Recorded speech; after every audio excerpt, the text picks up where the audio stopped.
ఈరోజు ఏమైందో తెలుసా? మీరు నా అలాంటి వాళ్ళైనా నేను యాక్చువల్గా రక్షాబంధన్ వస్తుందని చెప్పేసి మా తమ్ముడు వాళ్ళ కోసం రాఖీలన్నీ ఫ్లిప్కార్ట్లో చూసేసి కొన్ని కార్డులు యాడ్ చేసి పెట్టుకున్నాను అనమాట, నచ్చినవన్నీ. అయితే ఆల్రెడీ మొన్న లాస్ట్ వీక్ అనుకుంటాను మా తమ్ముడు కాల్ చేసాడు, అక్క నువ్వేమైనా రాఖీలు ఆర్డర్ పెట్టావా అని చెప్పేసి. పెట్టాను రా అని అంటే ఓకే అక్క అయితే వచ్చాయి అని చెప్పేసి వాడు ఫోటో కూడా నాకు పెట్టాడు రిసీవ్ అయిపోయిందని. కానీ నేను చూసారా, ఇప్పుడు ఈ వరలక్ష్మి వ్రతం వస్తుంది కదా, ఈ టెన్షన్లో కొన్ని ఆర్డర్స్ అవి కావాలి ఇవి కావాలని పెట్టే టెన్షన్లో ఇంకొక రాఖీ కూడా పెట్టేశాను అనమాట.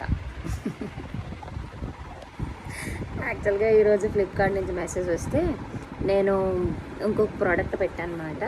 సో ఆ ప్రోడక్ట్ వస్తుందేమో అని చెప్పి ఎక్సైట్మెంట్తో వెళ్ళాను. తీరా చూస్తే మళ్ళీ చూడండి, మీకు చూపిస్తాను ఏమొచ్చాయో. మళ్ళీ రాఖీలు వచ్చాయి నాకు.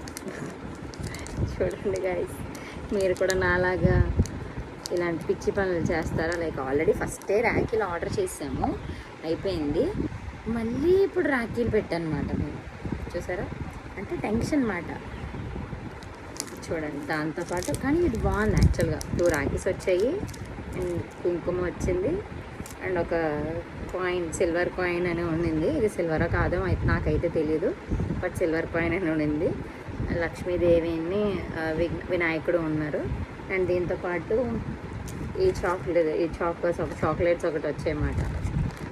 ఓకేలే బాగున్నాయి కదా అని చెప్పేసి ఇంక మరి నేనే ఉంచుకుంటాను, ఎందుకంటే విక్కీ ఉన్నాడు కదా, విక్కీ చెర్రీ ఉన్నారు కదా. సో చెర్రీ కట్టేస్తుంది విక్కీకి రాఖీలు. యాక్చువల్గా నేను ఫస్ట్ అక్కడి నుంచి తీసుకొస్తున్నప్పుడే ఇది ఇలా పట్టుకొని ఇలా ఊపనమాట. ఊపినప్పుడే సౌండ్ వచ్చింది. ఏంటి సౌండ్ వస్తుంది? నేను యాక్చువల్గా వేరే ప్రోడక్ట్ పెట్టాను అనమాట. అదైతే ఇంత సౌండ్ రాదు కదా, ఏంటిది ఇంత సౌండ్ వస్తుంది అని చెప్పి డౌట్ వచ్చింది. ఇంటికి వచ్చాక చూస్తే చూడండి గైస్, నాలాగా మీరు కూడా కొంచెం మతి మరుపు వాళ్ళు ఉంటే కామెంట్ చేయండి గైస్. మీకు ఈ వీడియో నచ్చినట్లయితే please like, share and subscribe. Bye bye.